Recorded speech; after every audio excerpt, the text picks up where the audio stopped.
There is a moment, quiet, piercing, irreversible, when a person stops hoping the world will understand them. It's not dramatic. There's no audience, no applause, just silence. The kind that settles in your bone when you realize no one is coming to fix it. No one is staying up at night thinking about your pain. And in that silence, something ancient wakes up. A kind of strength that doesn't beg, doesn't explain, and doesn't need to be seen. That's the moment you stop performing and start becoming. Because the world may be indifferent, but you don't have to be powerless. The Stoics understood this long before us. They believe power begins when expectations die, and in that death, your real life begins. If you're someone who's ready to stop chasing validation and start cultivating inner power, consider subscribing to Stoic Ocean. This is more than just clicking a button. It's a quiet vow to yourself, a step toward a life rooted in discipline, clarity, and self-respect. Because here we don't chase the world's applause, we build what the world can't ignore. Most people carry a quiet fantasy that their suffering is visible, that if they just hurt enough, someone will step in, that maybe if they just word it right, someone will understand. It's a soft hope, often unspoken, built deep into the way we're raised. If I'm in pain, the world will care. But then life happens. Pain is ignored, tears go unnoticed, the phone stays silent, and that's when something shifts. You begin to see the illusion for what it really is, not a reflection of your worth, but a reflection of how consumed people are by their own chaos. Everyone is battling something you'll never fully see, just like they'll never fully see yours. And if you build your identity on being seen, you will spend your life feeling invisible. That quiet ache of being overlooked, that's not cruelty, that's reality. And if you look closely, it might be trying to teach you something important. When we're young, we believe that pain deserves recognition. We think that if we suffer, someone owes us comfort. But the truth is, life doesn't hand out medals for endurance. It doesn't send angels when you're on your knees. It just moves on. People go about their lives, friends forget, strangers scroll, not out of malice, but because they're drowning in their own problems. That might sound harsh, but harsh doesn't mean untrue. And here's a strange twist.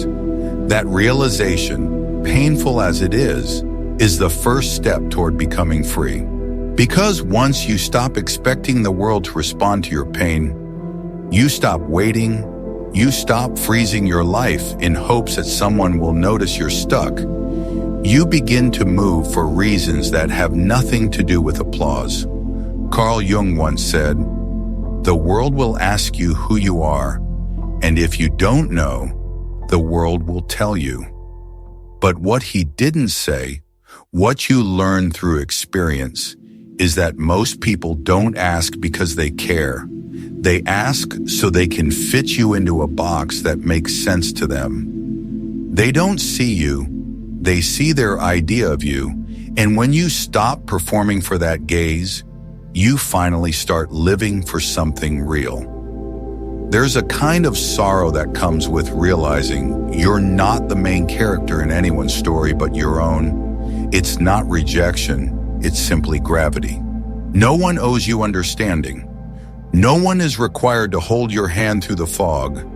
And while that can make the world feel colder, it also makes your inner world burn brighter because now you're the one lighting the fire. No more waiting for someone to read between the lines of your silence. No more hoping that your quiet breakdown will be noticed and gently mended by someone who just happens to get it. You get it now, and that changes everything.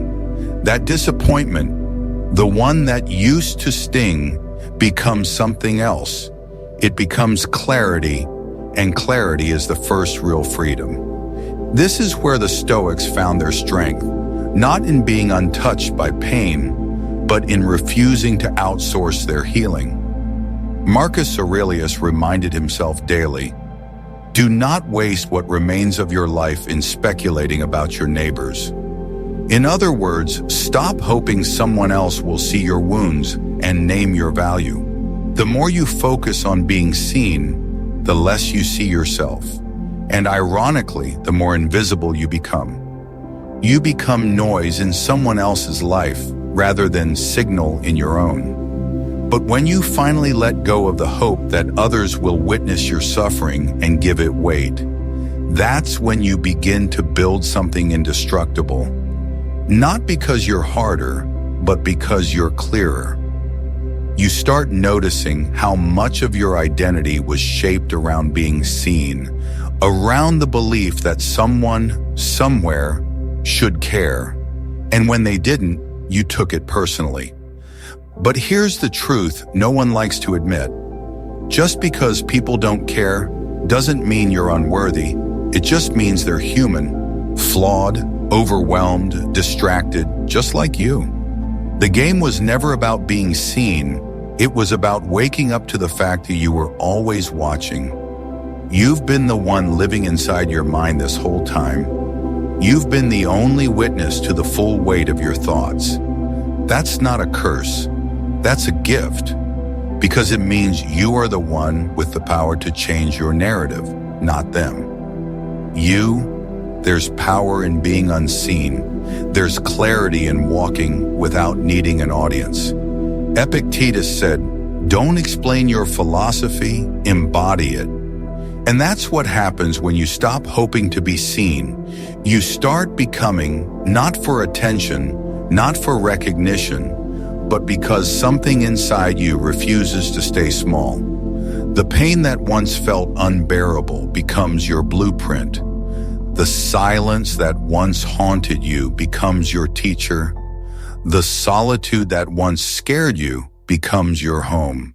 And when that shift happens, you no longer need to broadcast your wounds. You just carry them differently, not as a burden, but as proof that you kept going. So maybe being overlooked wasn't the tragedy you thought it was.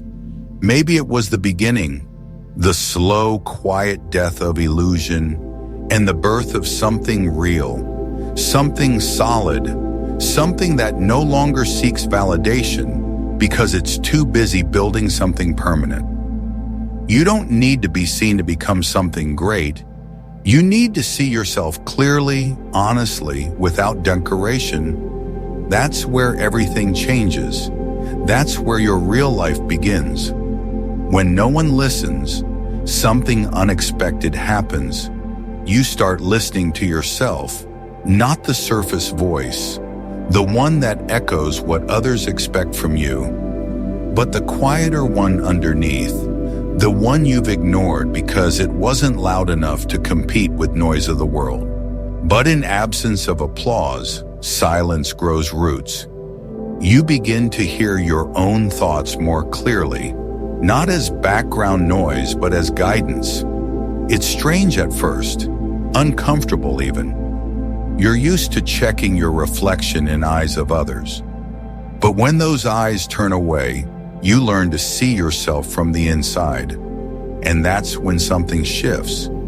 You begin to move differently, not because someone told you to, not because someone believed in you, but because you decided to show up without witnesses, without cheerleaders, without someone holding the door open. Self-reliance doesn't arrive in a burst of confidence.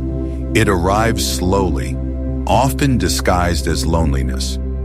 You wake up one day and realize no one's checking in, no one's asking how you're doing, and instead of falling apart, you start building. You begin taking yourself seriously, not because others do, but because you've grown tired of waiting. How many times have you paused your growth, hoping someone would give you permission to continue, hoping they'd say it's the right time, the right move, the right direction? But what if that permission never comes?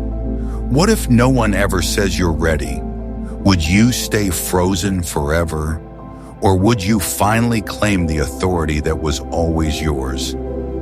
That's where real power begins, not in being chosen, but in choosing yourself. The world teaches us to seek validation like it's oxygen, but the Stoics knew that peace isn't found in popularity, it's found in discipline. Epictetus said, "No person is free who is not master of themselves."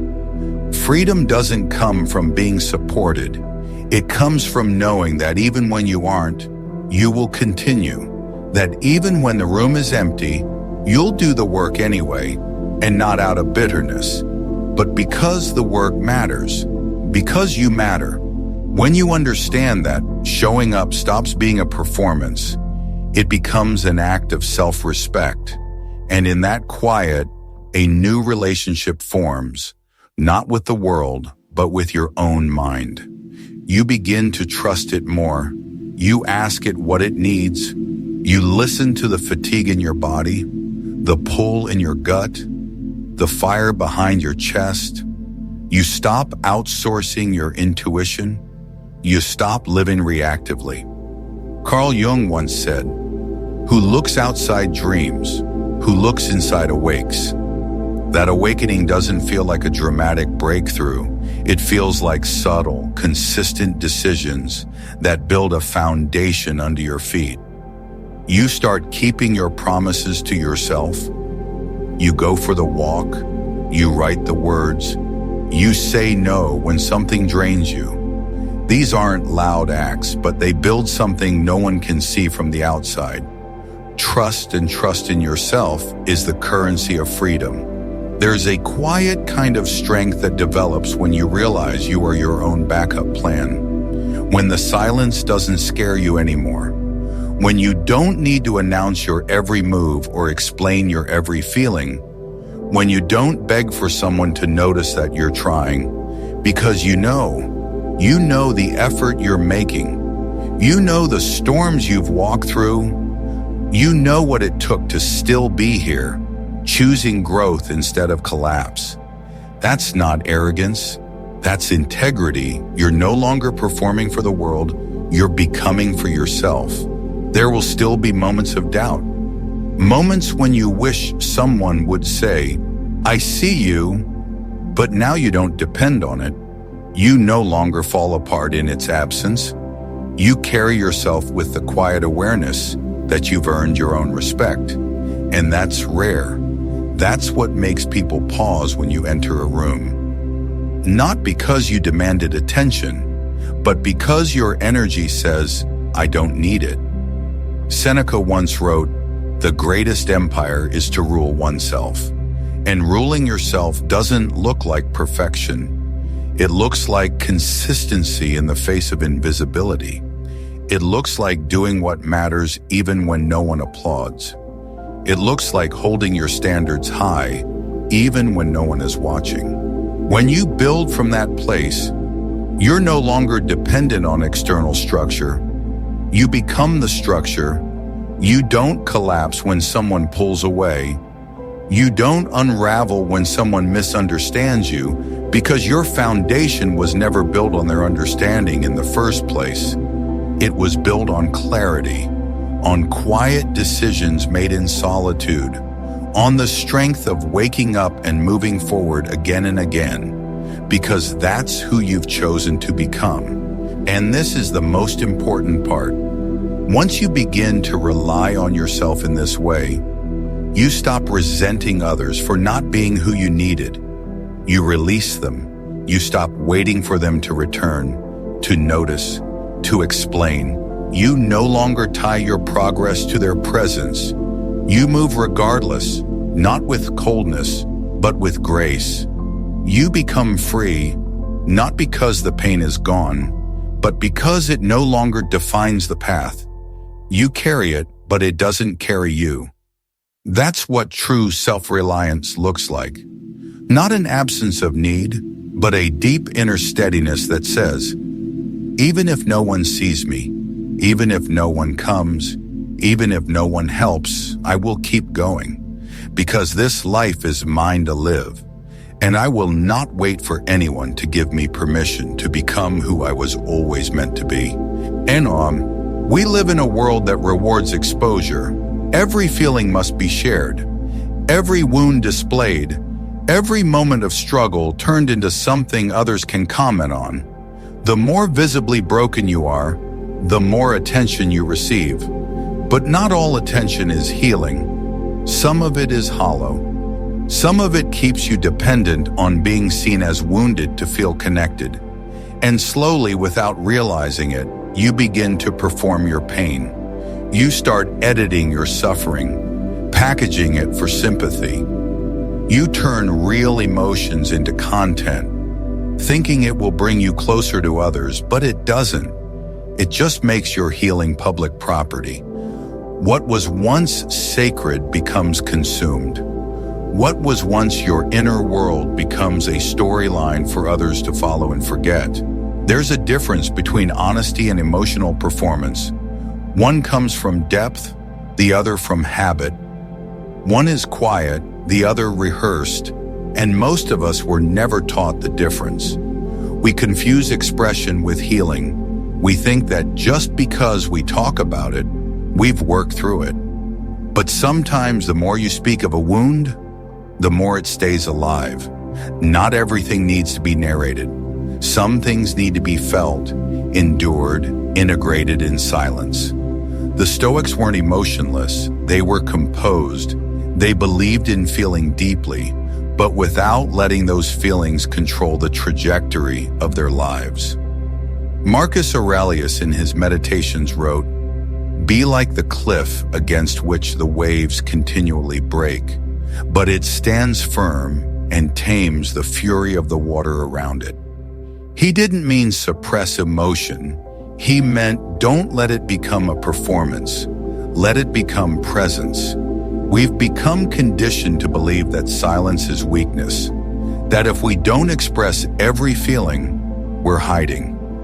But some things are not meant to be shared. Some parts of your story are sacred precisely because they belong only to you. Keeping something private doesn't mean you're ashamed. It means you're protecting something precious. And that unnerves people because silence can't be dissected. It can't be pitied or praised. It demands space. It creates mystery.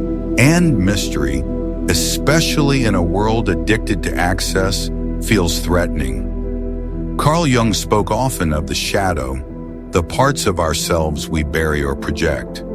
But he also said, "Solitude is for me a fount of healing, which makes my life worth living." The truth is, not every form of healing needs to be visible. Some of the deepest transformations happen when no one is watching, when you're sitting with your thoughts, when you're choosing not to respond, not to prove, not to explain, when you let your emotions pass through without needing them to be seen, liked, or validated. That's not suppression, that's sovereignty. It's easy to mistake the loud for the strong, but strength isn't always loud. Sometimes it's quiet and still, and completely uninterested in being understood. You don't have to prove your growth. You don't have to narrate your healing in real time. You can keep it to yourself and let the results speak later, and that patience, that refusal to perform, is what gives you power, because it means your peace isn't up for public negotiation.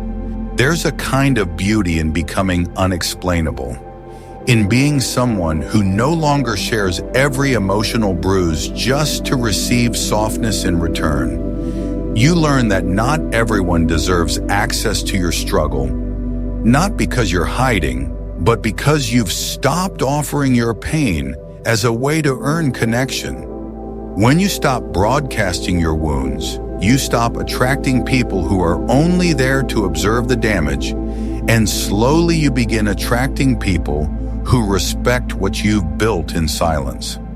Seneca said, "No man is more unhappy than he who never faces adversity, for he is not permitted to prove himself.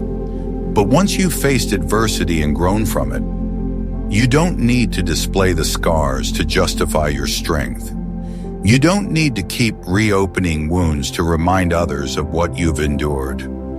You've proven it to yourself. That's enough.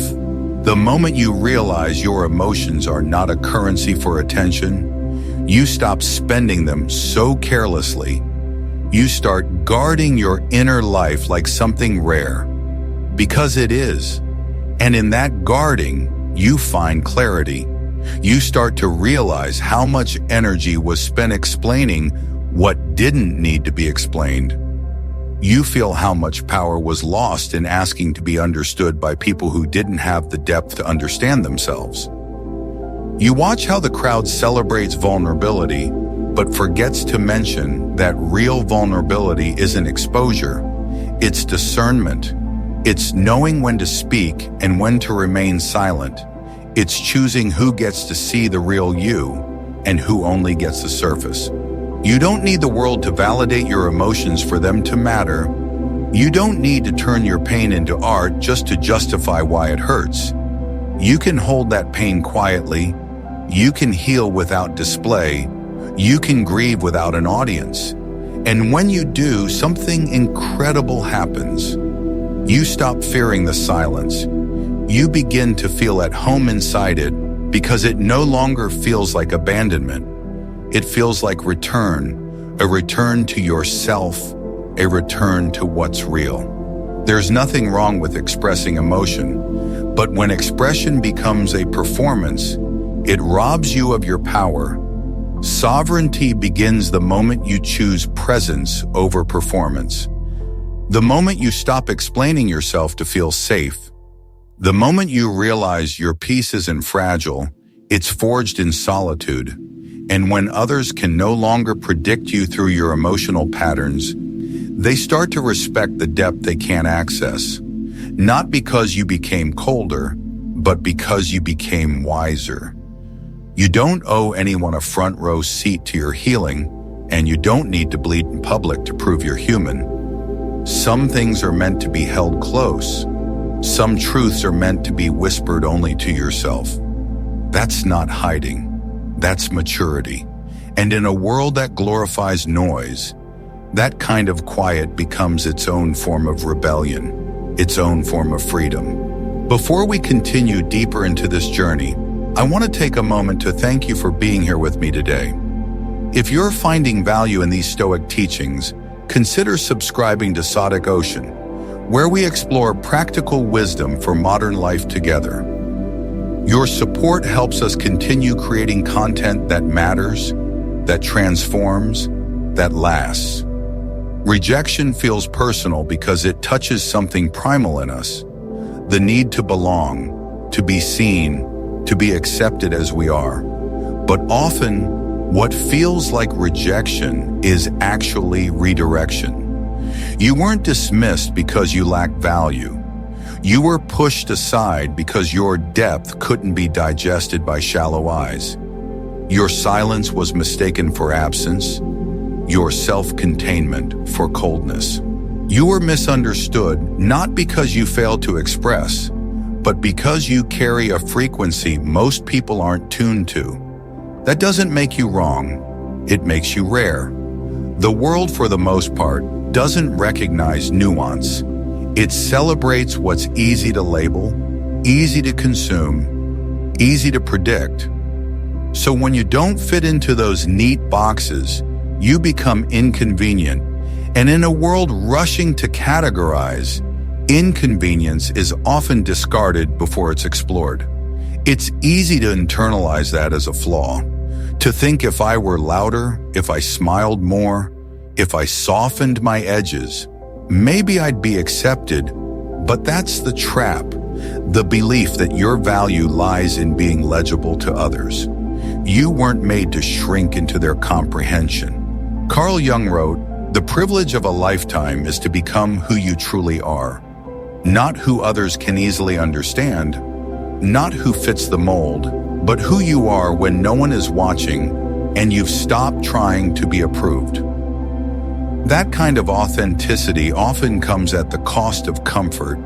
It invites misunderstanding. It requires solitude, but it also creates space for a deeper kind of transformation, one that isn't driven by applause, but by alignment. There comes a point when you stop interpreting rejection as loss and begin to see it as clarity.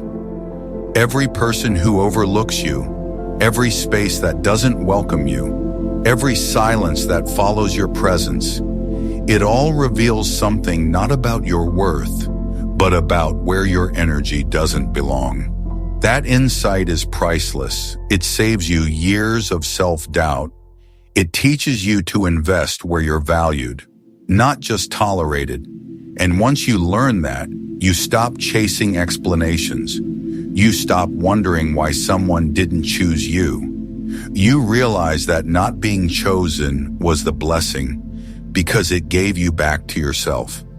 There's a quiet revolution that begins when you stop trying to be understood. You begin to redirect all the energy you used to spend on being seen into actually building something that doesn't need to be explained, something that stands on its own. A body of work, a lifestyle, a discipline. You shift from emotional scarcity, constantly trying to prove your worth, to psychological sovereignty, where your existence is no longer up for debate. That's where your center of gravity moves inward. You're not moved by approval or rattled by dismissal. You become grounded, and grounded people are magnetic. Not because they seek attention, but because they carry something stable in a world that spins too fast. People will still misread you. They'll create stories to make sense of your quiet, your ambition, your boundaries. Let them. You're not responsible for correcting every false narrative. Marcus Aurelius said, "The opinion of 10,000 men is of no value if none of them know anything about the subject." You are the subject, and most people don't know you, not really. They see glimpses, fragments, they project, assume, simplify. And while that used to bother you, now you see it for what it is. Noise. The moment you let go of the need to correct the noise, your focus sharpens, you get more done, you sleep deeper, you move cleaner, because now your life is no longer built around being perceived correctly, it's built around being lived truthfully. There's immense peace in that. You stop wasting energy explaining your process, your priorities, your silence. You don't justify why you've gone quiet. You don't explain why you walked away. You don't decode your boundaries. You just live them. Not as a defense, but as a natural extension of self-respect. You become someone who moves with conviction, not commentary, and over time, that creates distance, not between you and others, but between you and the noise that once clouded your mind. Rejection becomes revelation when you realize it didn't shrink you, it sculpted you. It showed you where not to go, who not to become, what not to settle for. Every door that closed clarified the direction. Every silence refined your voice. Every betrayal deepened your discernment. What once felt like exile now feels like space. Space to build, space to breathe, space to finally become, not someone acceptable, but someone undeniable. And this shift, this movement from wanting to be seen to choosing to become, it changes everything. You stop speaking to be heard and start speaking to build. You stop walking into rooms to prove your worth and start walking into rooms already knowing it. You stop asking if you're too much, too quiet, too intense, and start asking if the space is too small for your truth. You stop apologizing for your depth and start protecting it. That's not arrogance. That's arrival. So if you've been overlooked, let it be your initiation. If you've been misunderstood, let it be your turning point. You're not here to explain yourself into someone's comfort. You're here to become someone whose presence rewrites the room. And that begins when you finally understand rejection isn't the end of your worth. It's the beginning of your clarity. People talk about loneliness as if it's something to escape from, as if the absence of others means the absence of worth. But solitude, when chosen with intention, is not isolation, it's transformation. It doesn't shrink you, it burns away everything that doesn't belong. At first it feels like silence, a heavy, echoing silence where the noise of the world fades and only your own thoughts remain. But slowly that silence sharpens. It becomes a mirror that doesn't lie. And what you see there in the absence of distraction is not your weakness, it's your foundation. Solitude doesn't destroy you, it reveals what was always there, underneath the noise. The craving for approval, the impulse to please, the subtle performances you didn't even know you were giving. Those things begin to melt away in the furnace of being alone. And in their place, something harder forms, something real. It's in that stillness that you begin to meet yourself honestly, not the version of you curated for others, not the identity shaped by expectation or obligation, but the raw material of your mind, your values, your fears. And for many people, that's exactly why solitude is so terrifying. Because when there's no one left to impress, no one left to chase, you're finally left with the truth. No performance, no edits, just you. And while that might feel like loss at first, it's actually the beginning of freedom. Epictetus wrote, "It's not things that disturb us, but our judgment of them." In solitude, those judgments become visible.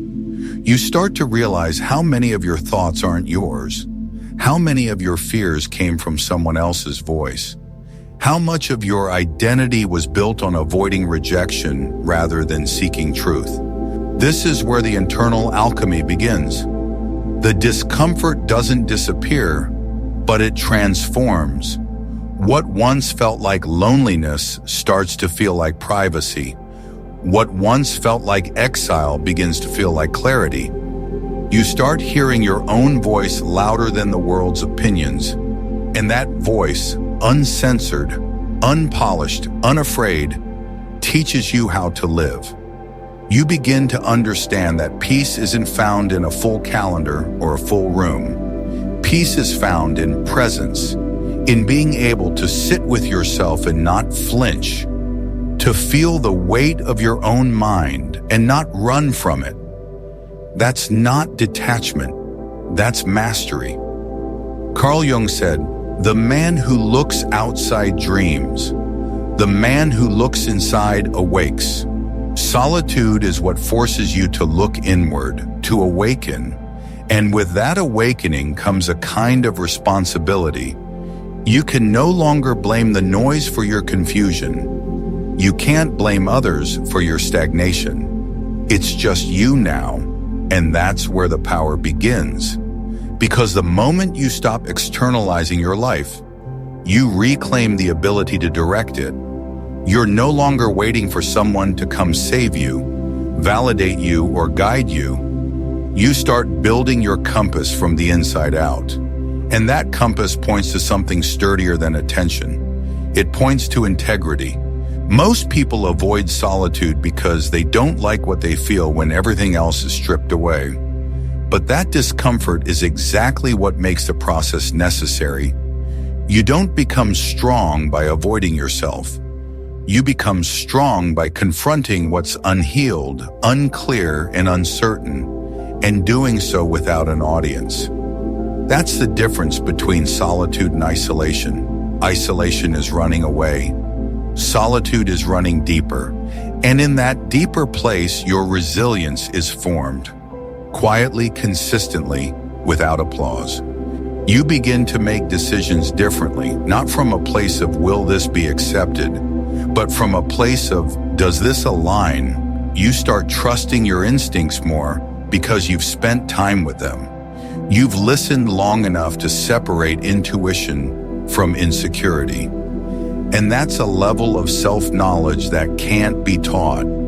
It has to be earned through silence, through space, through the kind of mental stillness that teaches you how to carry your own weight. That kind of clarity doesn't shout, it doesn't announce itself, but others feel it in the way you speak, in the way you move, in the way you don't chase what used to pull you apart. Solitude makes your boundaries sharper.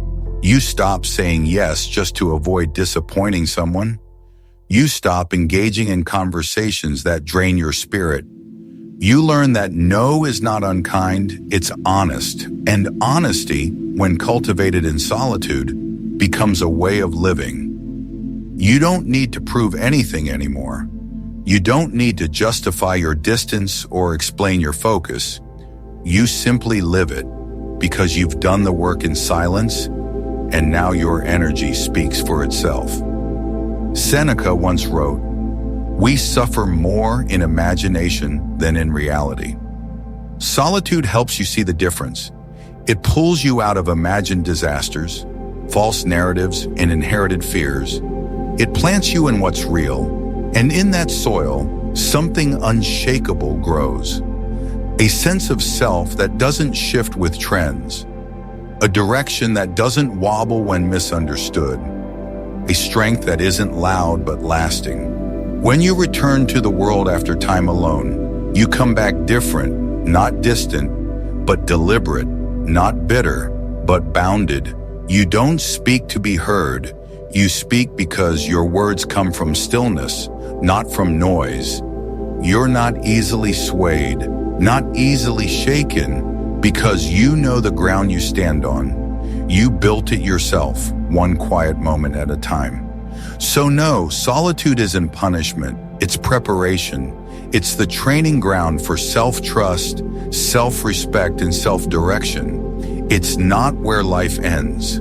It's where it begins to deepen. And the person who has learned to walk through their own mind alone and awake becomes someone the world can't easily move. Because they don't belong to the noise anymore. They belong to themselves. There comes a quiet turning point in every life where the version of you that once felt essential begins to fall apart. Not with a dramatic crash, but with a slow, undeniable erosion. The old self, the one who needed approval, who bent to fit into spaces too small, who rehearsed words just to be liked.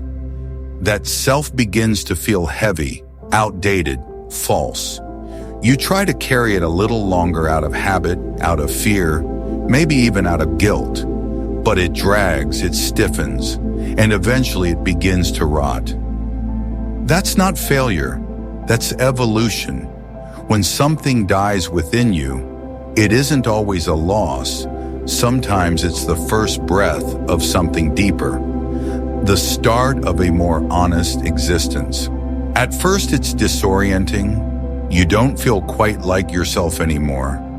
But you also can't go back. The mask doesn't fit. The old patterns feel exhausting. You say less, but what you say carries more weight. You stop explaining, not because you have nothing to say, but because you no longer feel the need to be understood by everyone.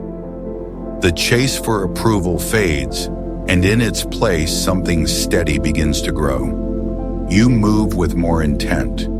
You don't fill silence out of nervousness. You don't perform your personality to make people more comfortable. You simply stand like a mountain, still, watchful, unmoved. It's strange how people respond when this shift happens.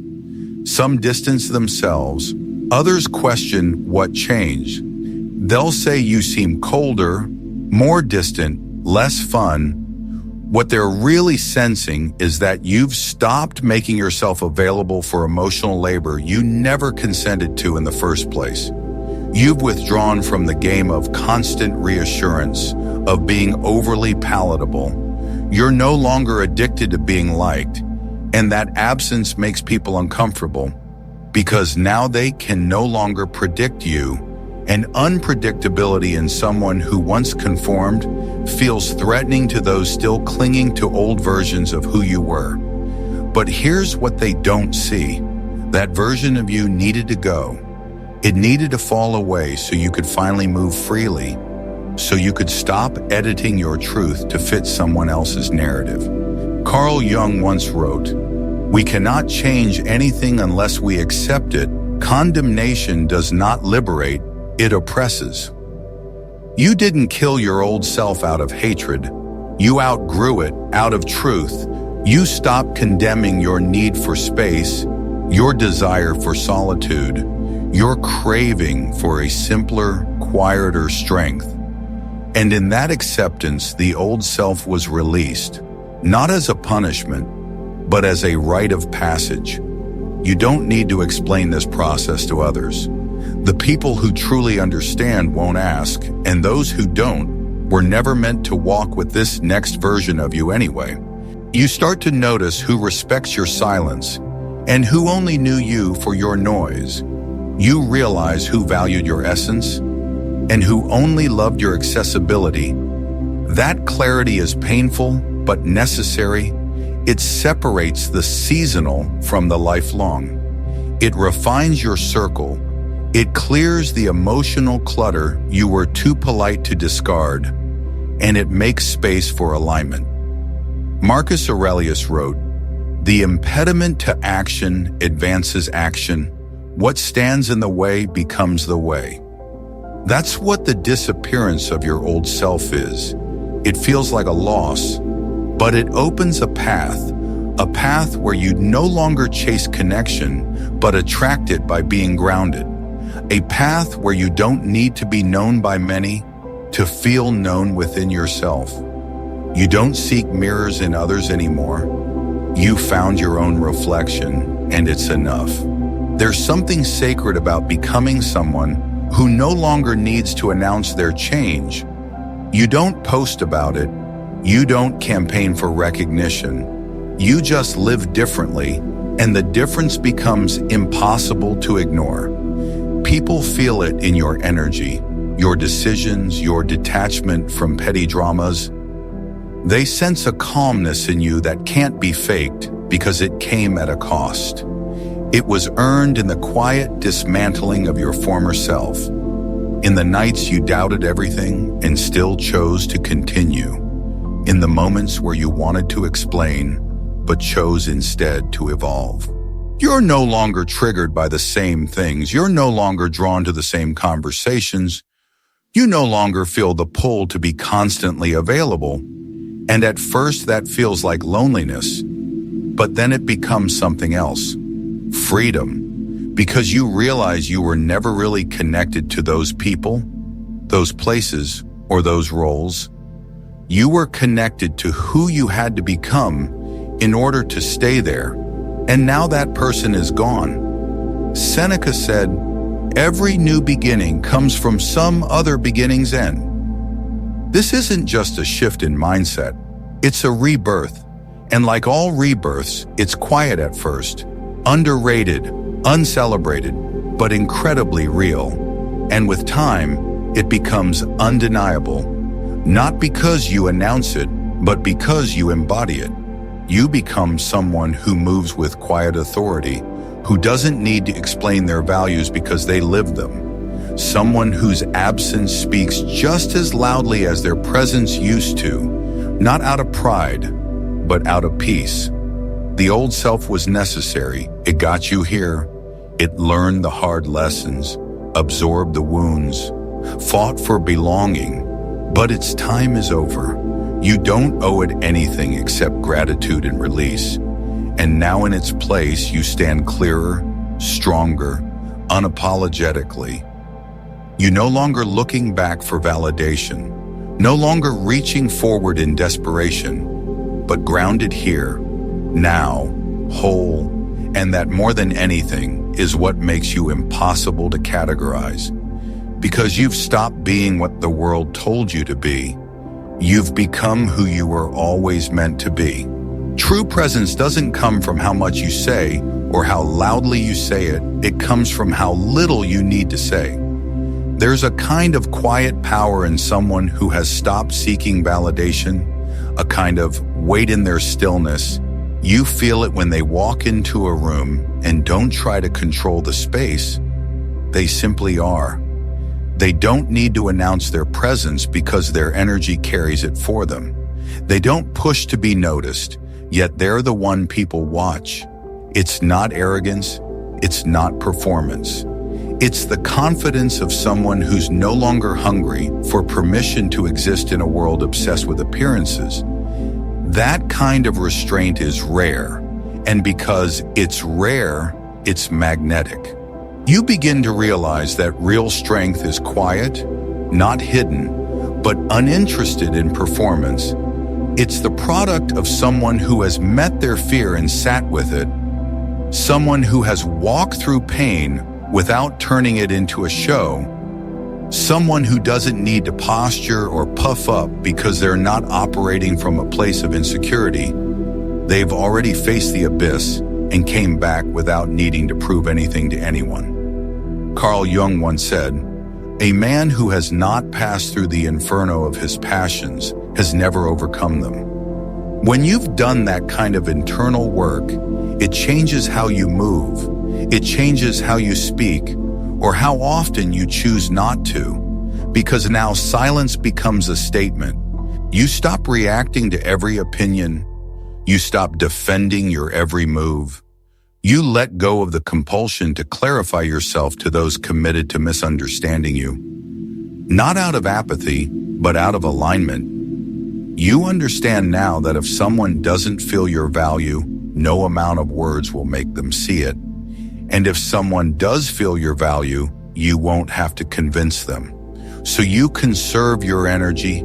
You speak only when it matters. And when you do speak, people listen. Not because you're louder, but because you're selective. Your words weren't scattered, they were earned. They weren't about being heard. They were about expressing something real, something rooted. There's a power in that detachment. Not the cold kind that pushes people away, but the self-contained kind that doesn't cling to outcomes. When you no longer rely on people to affirm your worth, you free them from the responsibility of carrying your identity, and you free yourself from the constant tug of needing to be liked, validated, or praised. That freedom makes you light, but it also makes you heavy in the eyes of others. Because now your self-possession is something they can feel, and it unsettles people who are still measuring themselves through the eyes of others. Because when they meet someone who doesn't need the crowd, they're forced to face the fact that they might still be living for it.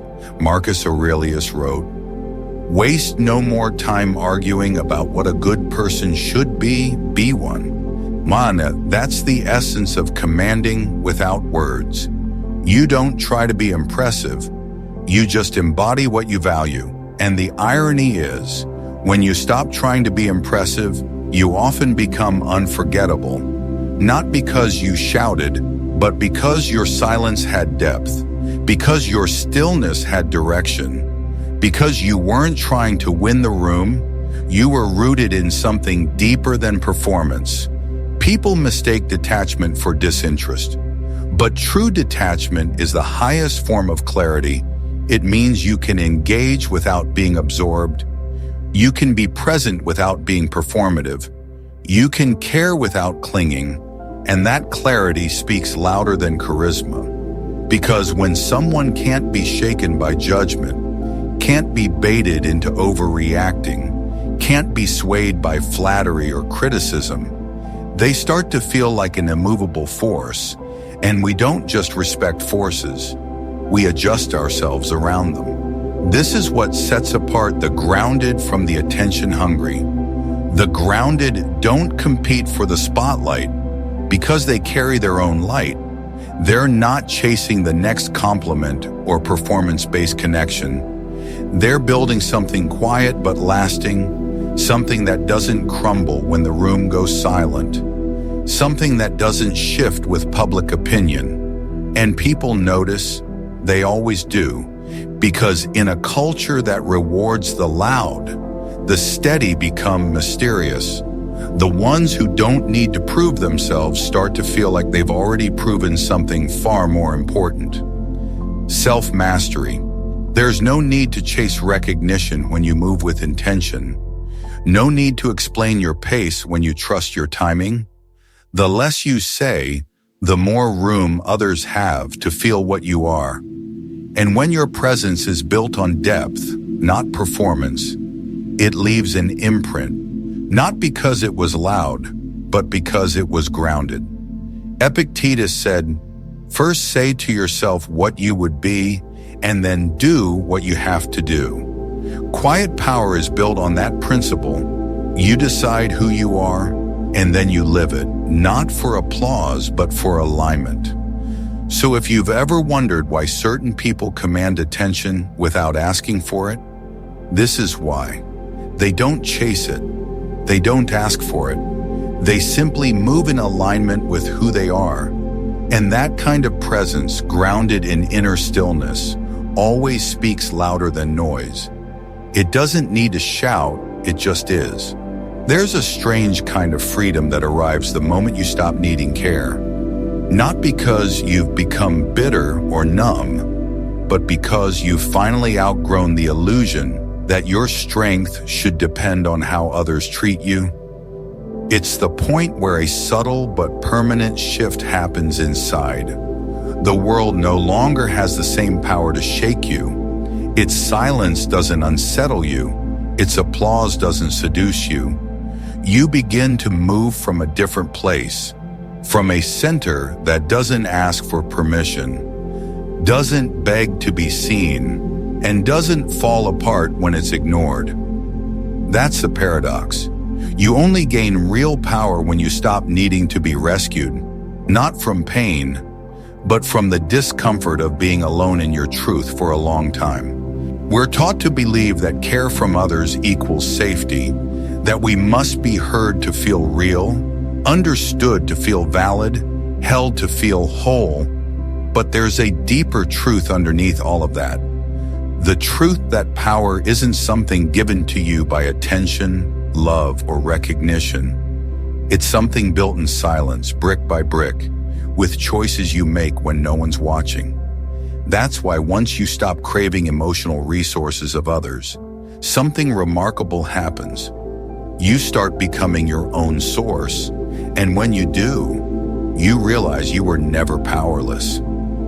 You were just waiting for permission to be strong. Carl Jung once said, "The most terrifying thing is to accept oneself completely." And that's where this new form of power begins, with acceptance, not just of your strengths, but your fears, your darkness, your disappointment, your unmet needs. You accept that maybe they won't ever understand you, that maybe no one will love you exactly the way you've always wanted, and rather than fight it, you exhale. You stop resisting what is. You stop trying to control how others feel about you. And in that surrender, a new kind of control emerges. Not over people or outcomes, but over yourself. You stop explaining things that don't need to be explained. You stop handing out pieces of your soul in exchange for temporary comfort. You no longer make yourself smaller to be digestible. You no longer bend your voice to avoid tension. You simply stand in your life, unfolded, unedited, and let chips fall where they may. Some people will fall away, some will come closer, but none of that changes who you are, because now you are the one who defines your worth. You've stopped outsourcing it. You've stopped chasing love as proof of existence, and because of that, you're no longer fragile. You're rooted. It doesn't mean you stop feeling. It doesn't mean you wall yourself off or walk through life untouched. It means you stop expecting external care to fix what only internal clarity can. You stop making your healing a group project. You understand now that peace is built alone, and it's maintained by protecting that solitude, not by constantly inviting others into it to validate your progress. You no longer need to be mirrored in someone else's eyes to know you're whole. The mirror is now internal, and it doesn't distort. You also stop fearing disconnection, because the deepest connection, the one with yourself, has already been established.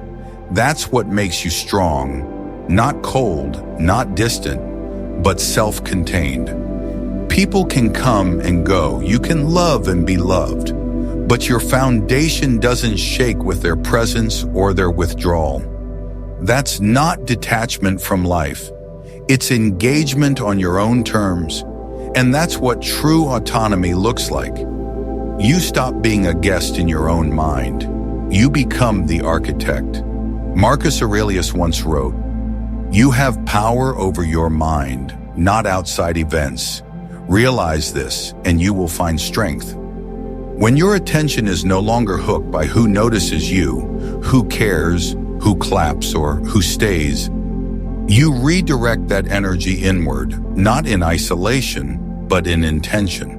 You start asking different questions, not why did they treat me that way, but what can I build with what's left? You start turning your pain into discipline, your silence into strategy, your disappointments into design, because you're not stuck anymore. You're not frozen, waiting for the next wave of validation to carry you forward. You've become the current. This kind of power, this grounded, quiet, untouchable strength, it's not something that's handed to you by good fortune or right people. It's forged in the moment you stop needing others to meet you, and instead meet yourself where you are. And from that meeting place, something more honest rises. A self that's no longer edited to please. A direction that's no longer influenced by fear of being misunderstood. A life that's finally yours, not borrowed from others' expectations, but owned. You become someone who moves with clarity, not desperation. Someone who can hold space for their own emotions without leaking them into every interaction. Someone who doesn't crumble when applause stops because you never built your rhythm around their noise. You don't need to be followed to feel like you're going somewhere. You know where you're going. And that's why people start to feel your gravity, not because you demand it, but because you no longer need it, and that's rare. So when you stop needing care, don't mistake that shift for loss. It's a return, a reclaiming, a sharpening. You've taken back the most important thing, the ability to guide yourself, to walk through disappointment without folding, to be unseen without disappearing, to be misunderstood without self-abandonment. That's where everything changes. That's when life starts to move in your favor. Not because the world suddenly understands you, but because you've stopped needing it to. And in that space, you become something unshakable. Not because you were born that way, but because you chose it again and again, until your mind finally believed you were already enough. You don't need to be seen to become powerful. You don't need to be understood to become whole. The moment you stop waiting for the world to care is the moment you begin to shape yourself into something it can't ignore. Quietly, fully, unapologetically. Thank you for walking this path with me today and for being a part of Stoic Ocean. If this message spoke to you, there's another video on your screen right now that will take you even deeper. Watch it next. Keep building, keep becoming, and remember to subscribe for more Stoic wisdom that transforms your daily life.